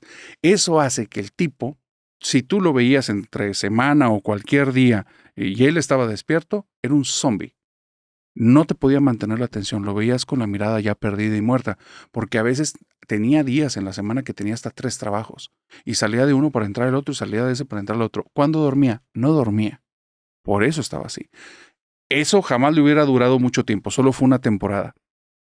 Pasa la situación difícil número 2. El tío de la mamá de Rosa, entonces ya una persona ya entrada en años, esta persona fallece en unas circunstancias difíciles y hay un velorio, pero el papá ni está en condiciones mentales ni puede por los múltiples trabajos que trae y tiene que ir la mamá con Rosita. Y eso es lo que lleva a la tercera circunstancia. Un panteón con una niña que no se puede mantener ahí, con una señora que el estrés que ha estado viviendo últimamente es enorme, hace que no estés como que en una circunstancia idónea. Cuando entran al panteón, lo primero que dijo la mamá de Rosita a su niña fue: Rosita, por favor, te voy a agarrar de la mano, no te sueltes y por favor, mantén la compostura, no te pongas a cantar, no te pongas a bailar, no estés haciendo ruido, por favor, silencio, es un momento importante para nosotros y no te puedes ir del lado mío, ¿está bien? Y la niña nada más le dijo así. La mamá ya sabía que ni la había escuchado de cierta manera ni le había prestado atención. Vuelvo a decir, se acostumbraron a hacer como que sí las cosas y a rápidamente perderse. Cuando van hacia el momento del entierro, ya estaba avanzado, había llegado ella algo tarde. Igualmente situaciones de la niña, el tiempo que tardó en cambiarse, etc. Por eso cuando llega está triste, desalineada, desgastada, distraída. Llegan a este lugar. Rosita saluda a un par de personas se acercan con Rosita y es tiempo suficiente para que la mamá le pierda la atención a la niña. Y la niña se fue. Porque después de 30 segundos, un minuto de estar viendo a todos los adultos ahí, qué aburrido. Y entonces la niña empezó a caminar viendo ese lugar que para ella no tenía ningún significado. Era la primera vez que estaba ahí y era un lugar tan maravilloso, tan diferente. Por un lado había pasto, por otro lado había tierra, había cosas muy sucias, había cosas muy limpias, había casas dentro del lugar, casas chiquitas, cosas con cristales, había fotografía. Y extrañamente no había nadie aparte de su familia. Nadie. Lo que sí es que conforme iba caminando, se iba dando cuenta que ya estaba bastante oscuro y en ese lugar, cuando se empezaban a llegar las sombras, sí se veía un poquito tétrico. Y caminando entre lo que ella no sabía que eran tumbas y lápidas, empezó a andar por ahí y de repente escuchó, detrás de lo que ella no sabía que se llamaba mausoleo, una vocecita que le dijo: «¡Hey! Tengo un dulce, ¿quieres?». Y entonces ella voltea y ve una mano, que se ve una mano sucia porque está verde y trae colgando una paleta. Y le dice: «¿Quieres?». Y entonces ella se queda parada porque en algún momento su mamá le había dicho, no se acuerda cuándo, pero le dijo que no lo hará con extraños. Y Rosita está ahí viendo la mano verde y le mueve la cabeza así Y después le hacía así, porque Rosita es transparente. Y realmente la paleta sí se le antojó. Eran estas paletas cubiertas de chocolate y con malvaviscos y algo que un niño pues, le iba a gustar y a Rosita le encantaba. Entonces hizo así, después así. Y aunque no había nadie observando, la paleta se empezó a mover. Pero Rosita algo dentro de ella la contuvo. Y después se asomó un tipo. Un tipo que ella lo vio y dijo así en voz alta, ¡Ah! ¡Un duende! Un tipo con la cara pintada de verde, con unas orejas puntiagudas sobrepuestas. Y le dice, ven niña, aquí tengo más niños y tengo más dulces. Ven, ¿quieres la paleta? Y ella le vuelve a hacer así. Le dice, mira, toma. Es más, te la voy a poner aquí para que la agarres. Y se la acerca. Y Rosita alargó lo suficiente la mano para que el duende, que tenía muy bien medidas estas cosas, el duende, acercó su otra mano pintada de verde, le agarrara su manita y la estiró. Rosita no tenía suficiente fuerza para mantenerse ahí, así es que este tipo la levantó. Y entonces el duende, como se acuerda Rosita, le aventó sus polvos mágicos en la cara, porque cuando le cayó ese polvo, empezó a sentir que todo se nublaba y se ponía como un poquito oscuro. Y sintió donde el duende la cargó y empezó a escuchar gritos alrededor. Cuando despertó estaba en el hospital y estaba la mamá al lado llorando, muy desconsolada, pidiéndole perdón a la niña por haberle perdido la mirada. Y le dice, no mamá, pero no pasó nada, mamá. Me encontré un duende. El doctor y la mamá se quedaron callados. La niña estuvo muy cerca de que no la pasara bien. Y todo simplemente quedó en esta mala anécdota de Rosita. Ten cuidado de los duendes, te pueden volver loco. Cuando Jaime era pequeño y tenía alrededor de 10 años, vivía en una casa que se habían tardado muchos años en comprar sus papás. Él sabía esa historia porque la hablaban una y otra vez, se le aburría ese tema, pero lo tiene muy presente. Era una casa que no era ni tan grande ni tan pequeña, pero ellos estaban muy felices ahí. Y el espacio dentro de la casa era suficiente para que estuvieran muy cómodos. En esa casa, después de unos meses de habitarla, empezaron a ocurrir cosas muy extrañas. Primero, comenzaron a desordenarse cosas que siempre habían tenido su orden, o siempre desde la mentalidad de un niño de 10 años. El tiempo que tenían viviendo ahí, las llaves iban en su lugar, las libretas estaban siempre puestas de la misma manera. Como te puedes dar cuenta, la mamá era una persona que el orden le resultaba algo muy importante. La limpieza, no se diga. Y de repente, oye, las llaves no estaban en su lugar, pero no solo eso, no estaban las llaves. Y una vez que mencionaban acerca de, oye, vamos a buscarlas, volvían a aparecer en el lugar en el que se supone que deberían de estar, pero buscaron ahí 20 veces. Estarás muy distraída, Silvia, le decía el papá. No, no estaban las llaves. Yo vine, vi, no estaba. Estrés, cosas del día a día. Jaime simplemente veía a sus papás discutir por tonterías. Pero de las llaves perdidas, de las libretas movidas, de cosas que de repente parecía que no estaban, empezó a encontrar juguetes que no eran de él adentro de un cajón. Y se los llevaba a su mamá y le decía, mamá, ¿por qué me dejaste esto? Juguetes sucios que tenían tierra, otros que tenían como lodo. Y él decía, ¿por qué me estás dejando cosas sucias? Y su mamá era una persona muy limpia. Dice, después me dices que porque el cuarto está sucio, pues ve lo que me estás dejando. Y la mamá, ¿de dónde sacaste ese mugrero? Pues tú me los dejaste en el cajón. No. Y a partir de ahí la mamá empieza ya como que a sentirse rara. Jaime es un niño, estas cosas no tienen nada de relevancia para él, él no dimensiona las cosas. Él simplemente ve a su mamá cada vez más fúrica, enojada, siempre como a un pelito de pasar un muy mal momento y un sermón, así es que fue un tiempo difícil también para él porque se empezó a alejar, empezó a mantener distancia. Y su mamá cada vez estaba peor. Tal vez eran los pasos que sonaban en el techo en la madrugada. Tal vez era que cuando estaban en familia en la sala les tocaban la ventana. Tal vez era que en alguna ocasión él llegó a escuchar como risas de niños adentro de la casa. Tal vez su mamá estaba llevando la peor parte de eso. Para él era divertido. Era como vivir en una casa de espantos, porque no pasaba nada. Un día, la mamá le reveló al papá de Jaime. La señora Silvia habló con su esposo y le dice, necesito irme de aquí, me estoy volviendo loca. ¿De qué hablas, Silvia? O sea, relájate, desde la cuestión de las llaves, oye, estabas ya muy estresada. Tómate las cosas con calma, ve la casa que hicimos. ¿Cuánto tiempo nos tardamos? Tienes lo que querías. Me estoy volviendo loca. Me tengo que ir de aquí. ¿Pero por qué dices eso? Es que aquí en esta casa hay algo, estoy segura. ¿Por qué? Porque me hablan. Me hablan cuando no están ustedes. Me hablan, escucho voces, me hablan desde los cajones. Primero creía que era nuestro nene que estaba ahí metido en algún cajón jugándome una broma.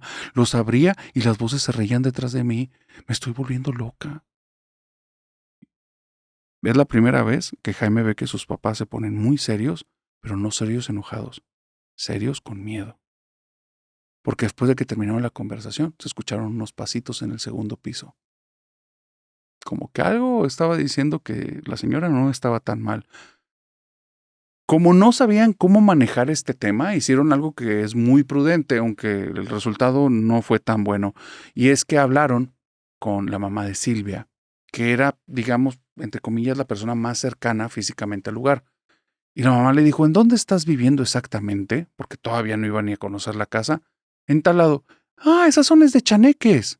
De seguro tienes chaneques en tu casa. No te preocupes, ellos no son malos. Mamá, me están volviendo loca.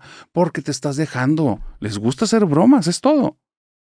Va la mamá de Silvia a la casa, llega y dice, a ver, niños, a ver, ¿dónde están? A mí sí me gusta jugar con ustedes. ¿Dónde están? Ni un ruido en la casa. Sale y le dice, ¿qué tienes en el patio? Pues mamá, ¿cómo que qué tengo en el patio? Nada. Algo debes de tener en el patio, porque ya había el frente y ya había adentro y no hay nada de ellos. Ellos les gusta hacer bromas cuando sienten que invaden su terreno. ¿Qué tienes en el patio? Ay, mamá, no sé qué te refieres. Déjame ir al patio. Caminan por un costado de la casa y al llegar al patio hay un naranjo. Y cuando ve el naranjo dice, ese árbol es de ellos, hija. Les has dejado sus ofrendas, les has dejado sus juguetes. No, mamá, me están dejando juguetes sucios adentro de la casa porque quieren jugar contigo y te quieren jugar bromas. Devuélveles sus juguetes aquí y cómprales un juguete. Es más, yo te voy a ayudar. Y se fue la mamá. Regresó como a la media hora y trae un montón de bolsas con cositas. Dice, mira, para un mes. Déjaselos cada cierto tiempo. Cuando te molesten, pónselos ahí en el árbol. Mamá, ¿cómo voy a hacer esas estupideces? Hija, yo te estoy diciendo cómo se tratan con los niños. O los tratas bien o te van a molestar más.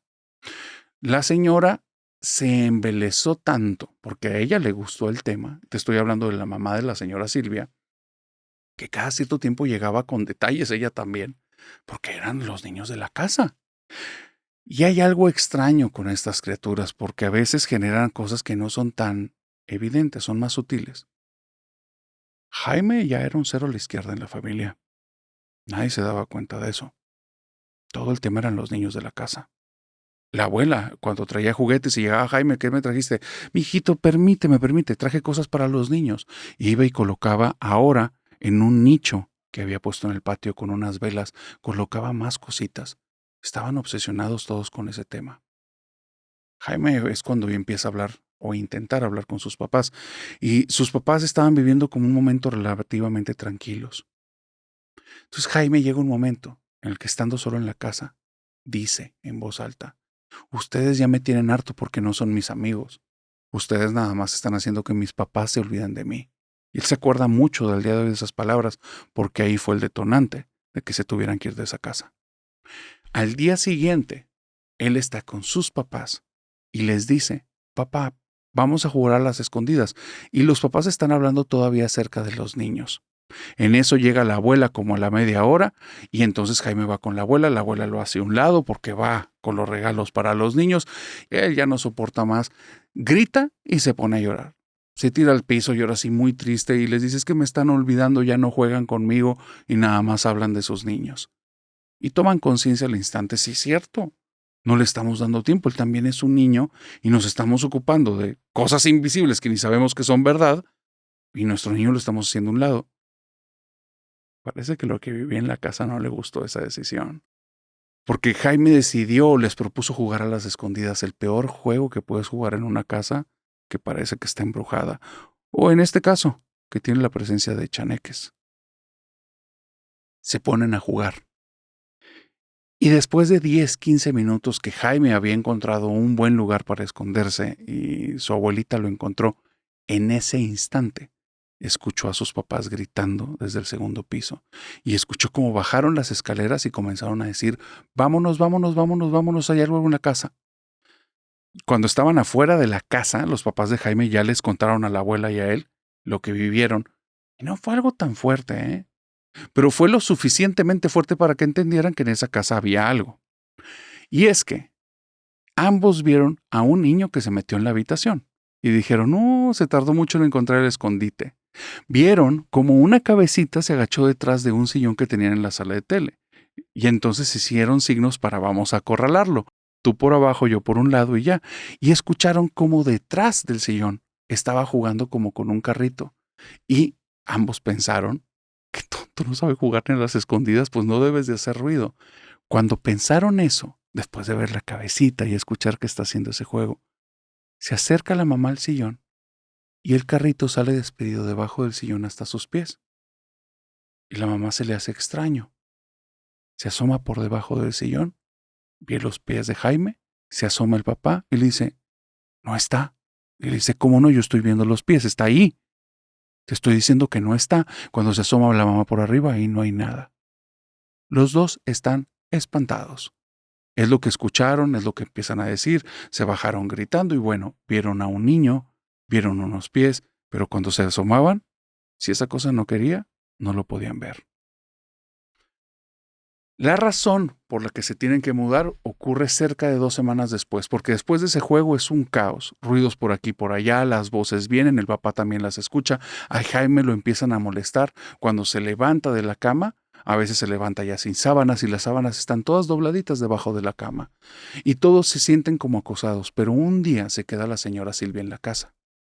La señora Silvia trae un montón de cosas. Trae un Buda, un crucifijo, trae agua bendita, trae un montón de velas. Se trajo todo lo que encontró en tiendas de este tipo que venden como cosas que tienen que ver como con espiritualidades y con brujerías y herberías y así.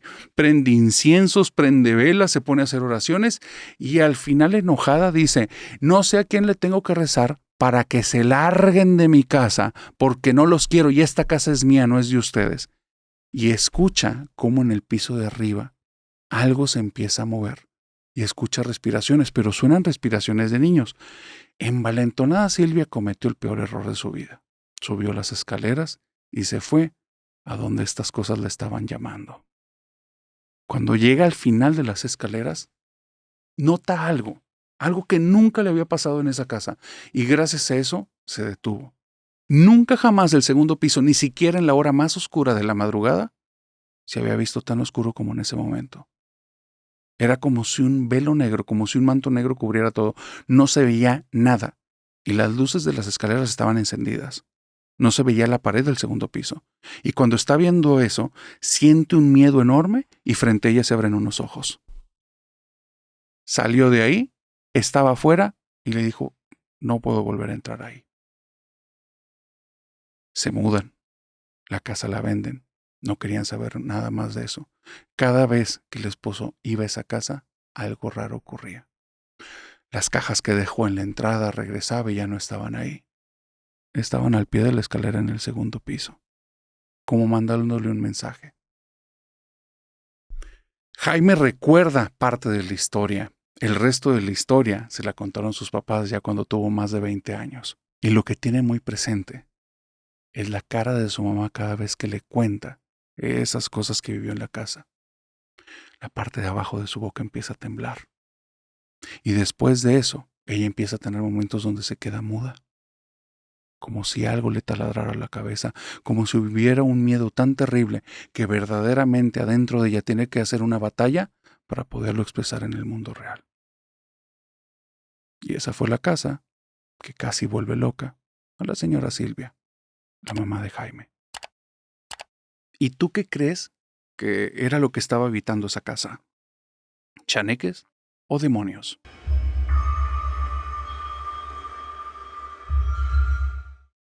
Si me permites, voy a contarte la historia de Chaneques más aterradora que he escuchado.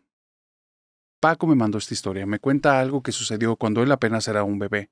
Esta es una historia que se narra en la familia para que al día de hoy todos tengan cuidado acerca de estos duendes, chaneques o seres extraños que parece que tienen cierta afección por los niños. Paco me cuenta esta historia, que le ocurrió cuando él era apenas un bebé. Cuando él era un bebé de brazos, su mamá y su papá acababan de ser como su vida matrimonial, su vida de pareja, no tenían prácticamente nada. La casa estaba prácticamente vacía, el colchón no tenía ni siquiera base, era directamente al piso. Tenían un par de sillas en la casa y era todo, y estas sillas se las habían donado. La mesa eran unas cajas que le habían puesto encima una sábana de la cama y lo utilizaban como mantel. No había refrigerador, había algo que utilizaban ahí como un tipo de hielera y ponían las cosas adentro, pero no había tanto problema por eso, porque ni siquiera había que comer en esa casa. Estaban viviendo una situación muy difícil y tenían este bebé. La mamá de Paco en las noches la pasaba mal, porque el papá acababa de conseguir un trabajo que le pagaba un poquito más que el anterior y era trabajar prácticamente toda la noche en una industria.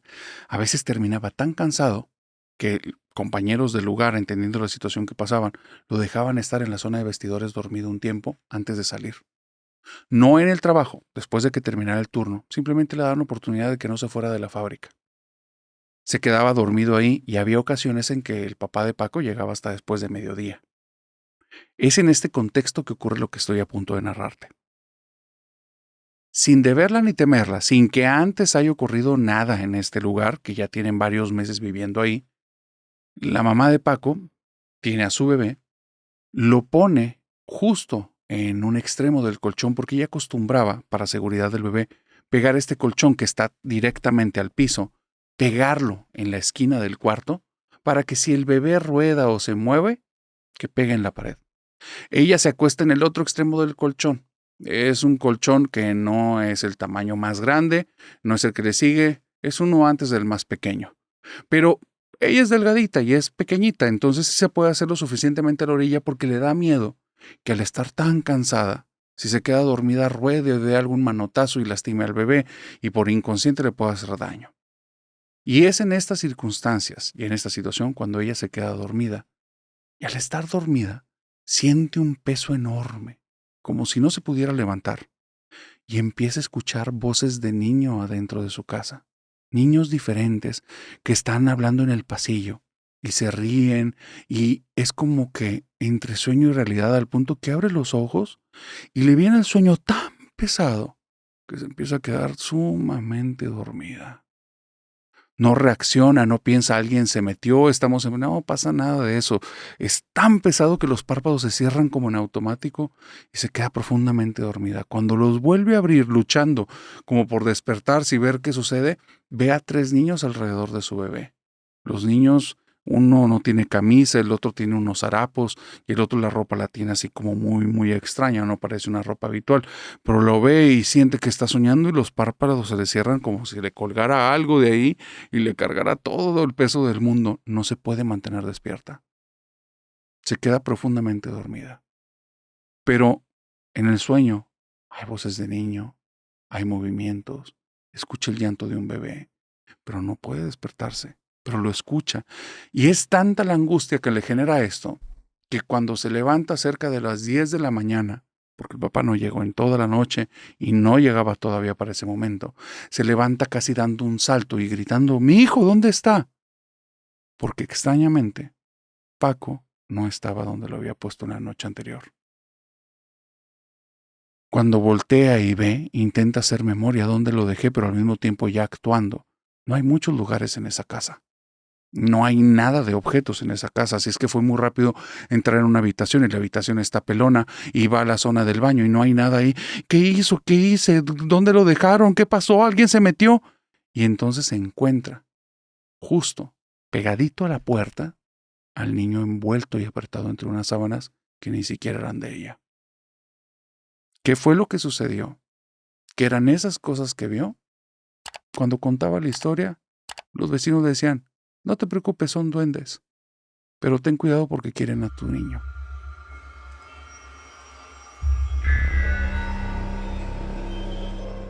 Los duendes son más peligrosos de lo que los pintan. Jonás, Susana y Patricia eran 3 hermanos que tenían entre los 10 y los 14 años. Sus papás tenían unos amigos, que eran unos tipos que les iba increíblemente bien económicamente. Ellos, a esta edad, no sabían ni siquiera a qué se dedicaban. Lo único que sabía es que vivían en un rancho, en las afueras de la ciudad. El rancho estaba precioso, porque el fin de semana que fueron para allá, lo primero que vieron fue la cosa más impactante de la vida.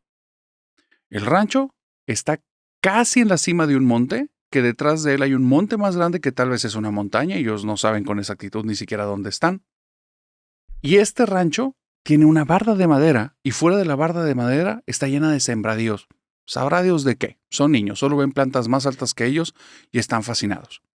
El lugar está todo como ralito, plano, perfecto para que estés jugando ahí. De hecho, hay una zona de juegos para niños, hay una alberca en el lugar, hay una cancha de tenis.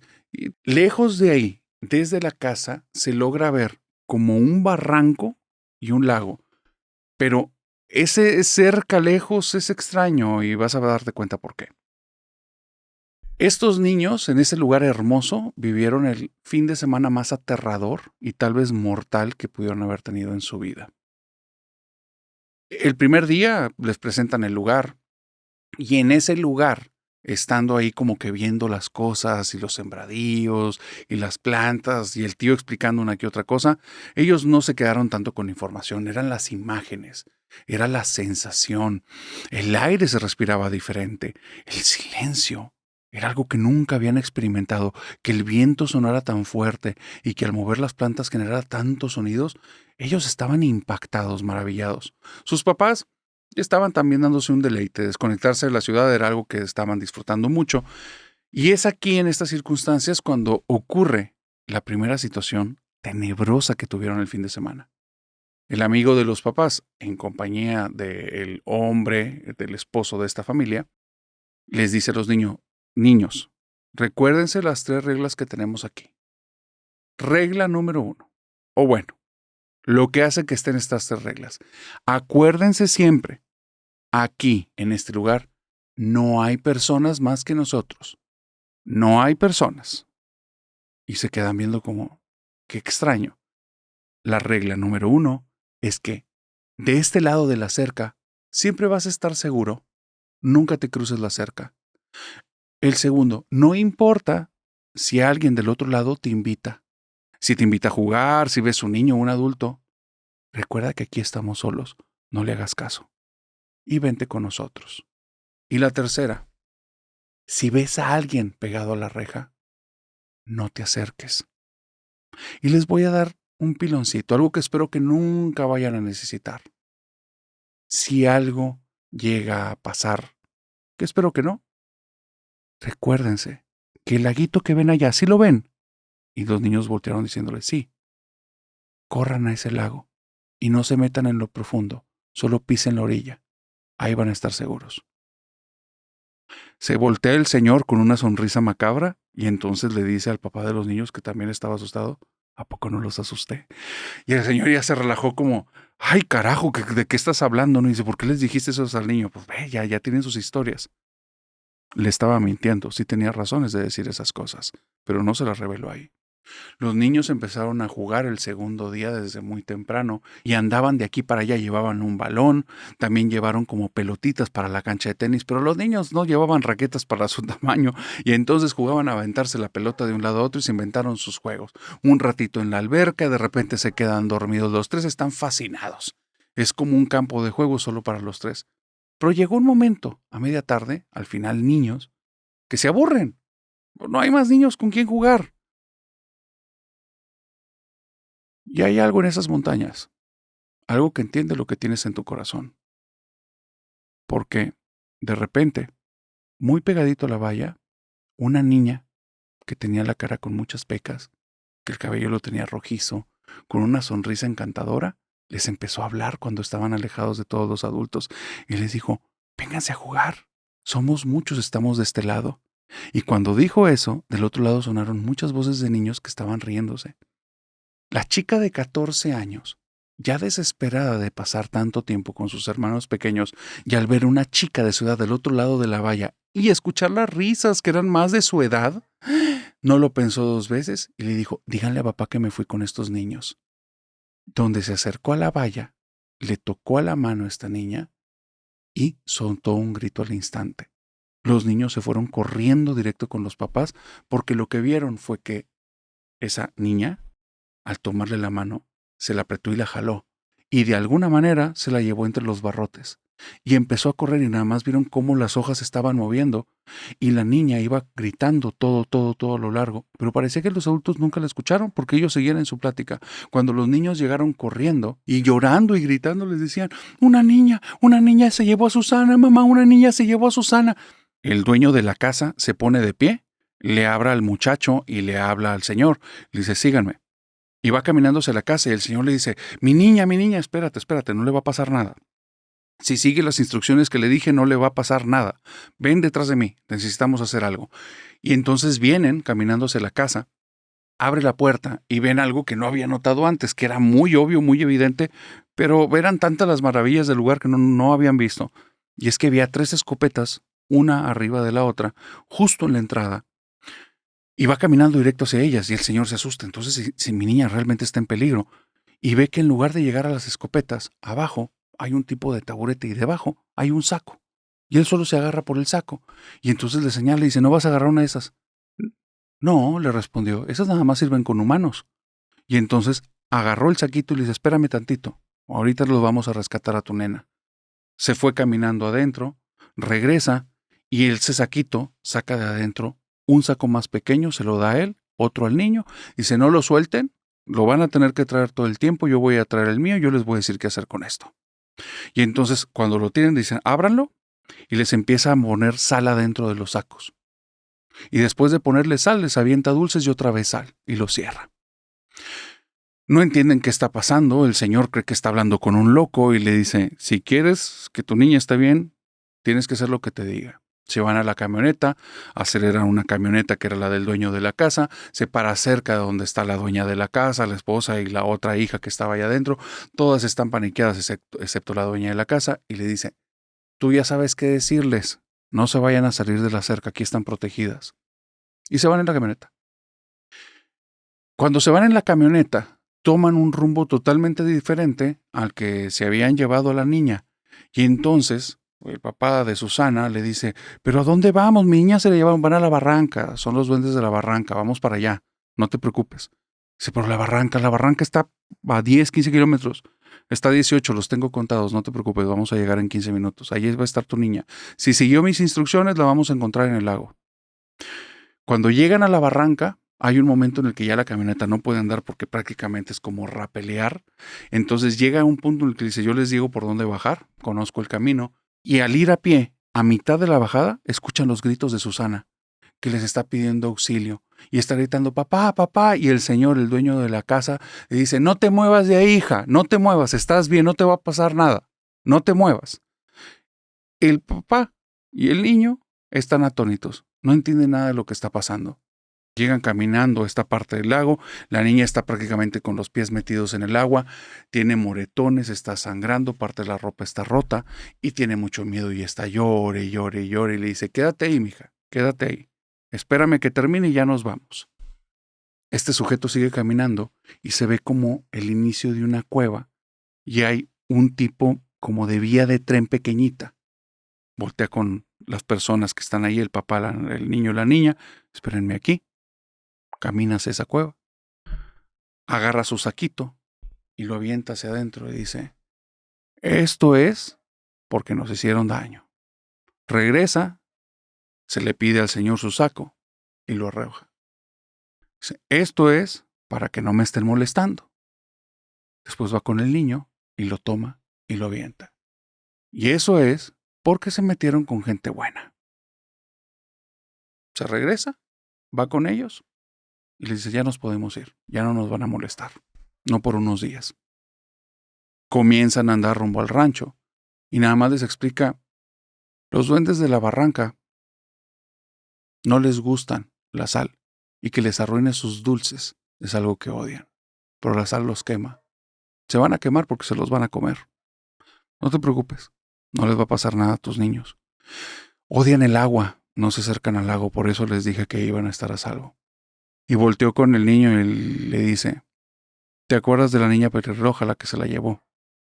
Y entonces la niña Susana reaccionó al instante y dice, no era una niña, yo sé que no era una niña, pero le tengo que preguntar a tu hermano, ¿le viste las manos? Sí, las tenía con barro, es que viven adentro de la mina. viven ahí. Entonces voltea con Susana y le dice, Susana, dile a tu hermano porque no era una niña. Y Susana con mucho miedo le dice, es que cuando me agarró, le cambió la cara y sus manos se le pusieron como huesudas y frías. No era una niña, era más bien como una señora. Jorge fue el que me mandó esta historia. Y Jorge dice, jamás ha vuelto a buscar un lugar rural en su vida porque le da escalofríos estar cerca de cualquier mina, lugar con plantas altas o inclusive escuchar voces de niños. Y al voltear a su alrededor y que no sea evidente dónde están, Dios mío, lo pone realmente mal.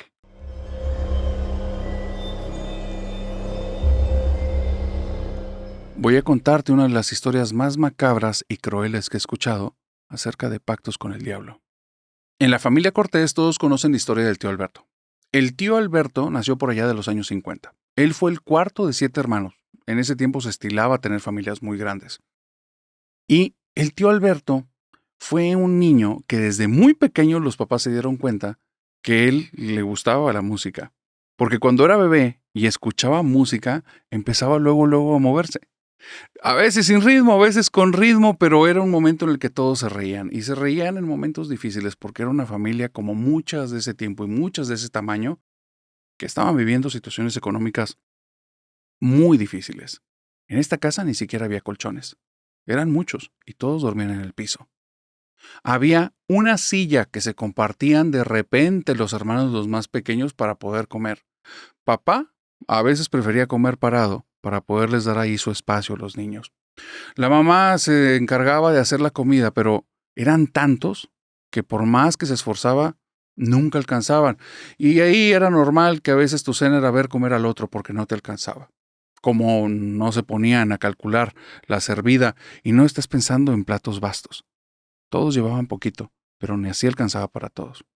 Pues a veces comías el lunes, a veces te tocaba cenar el jueves. El final era que mínimo para el fin de semana no estuvieras famélico. Algún bocado que hayas probado. Eso llevó a que desde muy pequeño toda esa familia, toda la familia Cortés de esa generación, eran súper trabajadores.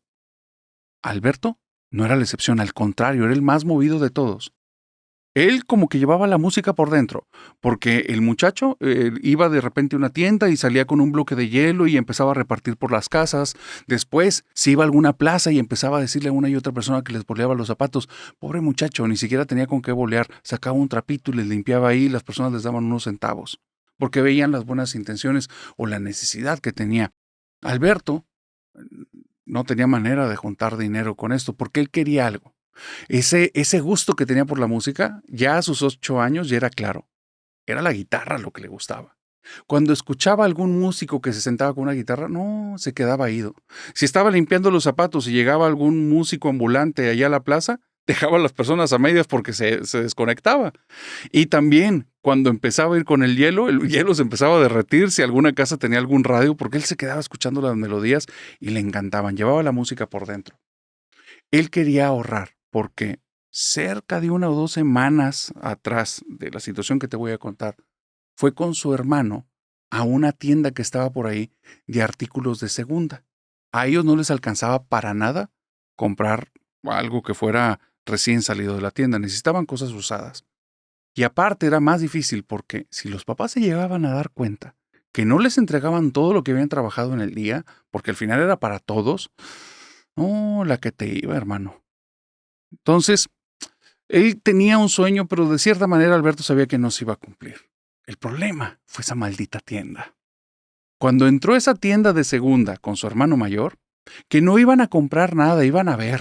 Para ellos era el equivalente a poder ir de shopping, pero al ver simplemente artículos y cosas, se desconectaban un poquito de la realidad tan dura que estaban viviendo. Alberto llegó y quedó mesmerizado. Al fondo, en una vitrina, una guitarra la más hermosa que había visto en su vida. Una guitarra que, por la forma, por el tamaño, por el brazo, por el tipo de cuerdas, por el esmalte, por todo, era la cosa más bella que había visto. Abajo en un papel tenía el precio. Esa no era de segunda mano, era una fortuna lo que estaban pidiendo. Una guitarra nueva te salía más barata. Y le preguntó al dueño de que por qué tan cara y le contó que ese es el único objeto de ese lugar que no es un objeto propiamente de segunda, es una reliquia. Y es una reliquia cara, es de colección. Es algo que muchas personas quisieran y por eso es el costo. A partir de ahí se buscaba pedacitos de tiempo para ir a la tienda y observar la guitarra. Ya mínimo verla era algo. Era estar cerca de ella y se imaginaba cómo podía sonar. Era un niño ensoñador, era un niño que estaba como viviendo su sueño de cierta manera y aunque estaba tan cerca, era imposible. Fue imprudente también y se tomó esa como libertad o se dio la oportunidad de ir a preguntarle al dueño que si le permitía tocarla. No, hombre, el dueño se rió en la cara y le dice, nunca, mijo, la llegas a tocar y me haces que valga menos. Entonces, no, pues tan cerca y tan lejos como dicen, Alberto estaba como en este momento amargo. Empezó a guardar dinero, no en una almohada, en sus zapatos en la punta, hacia que nadie lo viera, centavitos, esperando que algún día eso se convirtiera. Qué bueno que Alberto no sabía de matemáticas porque eso no iba a suceder jamás. El punto es que iba tan frecuente a ese lugar y a veces se distraía mucho tiempo que algo le puso los ojos, cosas que leen el corazón, cosas que entienden tus deseos. Un día que lo acompaña otra vez su hermano, porque su hermano sí había juntado un poquito de dinero y había encontrado por ahí un par de pañuelos que le gustaban porque estaba saliendo con una chica y quería verse un sujeto elegante, ya de por sí la ropa estaba muy remendada, llevar un pañuelo, algo bonito que igual lo había visto en alguna película o con alguna persona y le gustó el estilo, creía que iba a ser algo bonito y traía el dinero suficiente. Mientras el hermano mayor estaba buscando entre los diferentes pañuelitos el que él quería y iba a pagarlo, su hermano menor, Alberto, estaba frente a la guitarra y no se dio cuenta, el hermano mayor, que un hombre muy bien vestido, de cabello cano, que tenía un bigote muy peculiar y una barbita así en forma como un poquito picuda, el rostro muy afilado y con una mirada muy penetrante, llegó desde la entrada de la tienda y como si supiera que era lo que estaba buscando, fue caminando directo a su hermano, se hincó y comenzó a hablarle al oído. Cuando él paga el pañuelo y voltea, se asusta. Ve que hay un señor que le está hablando, está muy cerca de su hermanito. Él, de cierta manera, aunque no es tan mayor, pues es mayor que él y lo tiene que cuidar. Así es que se acerca y como si ese hombre lo intuyera, porque no lo estaba viendo ni en la periferia del ojo, se para y nada más le dice, haz lo que te digo y obtendrás lo que tú quieres. Y se sale. El hermano le empieza a preguntar qué fue lo que pasó, qué quería el señor o algo. Nada, nada. ¿Qué fue lo que te pidió? ¿Que él dijo que hicieras algo? No, no, nada, nada. Pasaron como 2, 3, 4 días y el hermano era insistente. Tenía mucho miedo que ese hombre lo empezara a buscar. Hasta que un día ya desesperado le dijo, me preguntó que si quería la guitarra es todo. Por eso, ¿y qué le contestaste? Pues que sí. ¿Y ya? ¿Nada más te dijo eso? No, no, pero no importa, me dijo cosas tontas. ¿Qué te dijo? Pues me dijo que qué estaba dispuesto a dar por ella. Y yo le dije que todo, pero pues ya.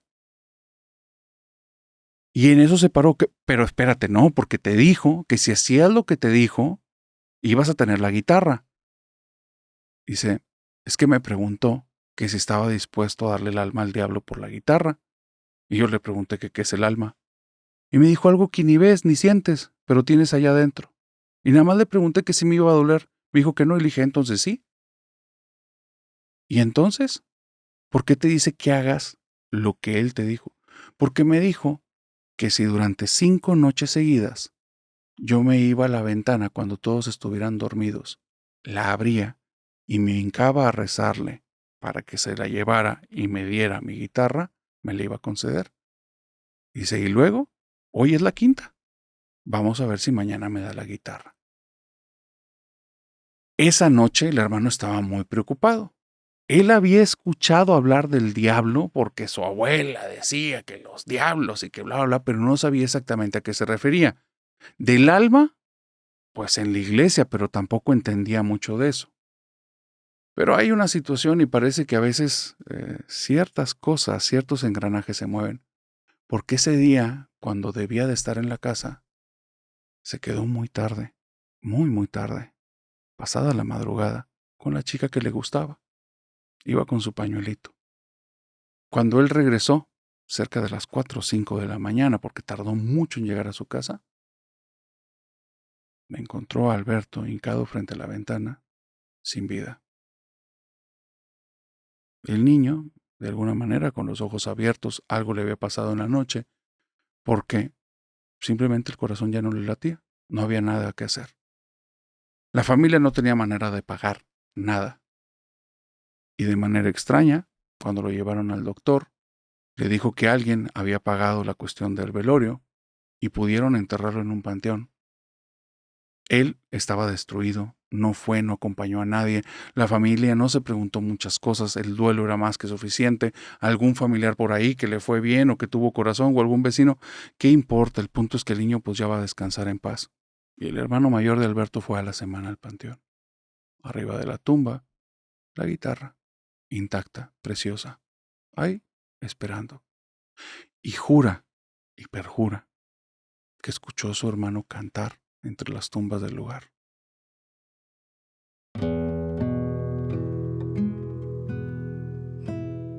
Y con esto, familia nocturna, hemos llegado al final de esta fogata de historias. Cuéntame, ¿lograste sobrevivirla de una? Y si no, simplemente dime, ¿cuál fue la historia que provocó que tuvieras que darle fin a la fogata? Y una vez dicho esto, te pido que nos recomiendes con las personas que crees que les puedan gustar estas fogatas de historias. Nos vemos en el siguiente episodio.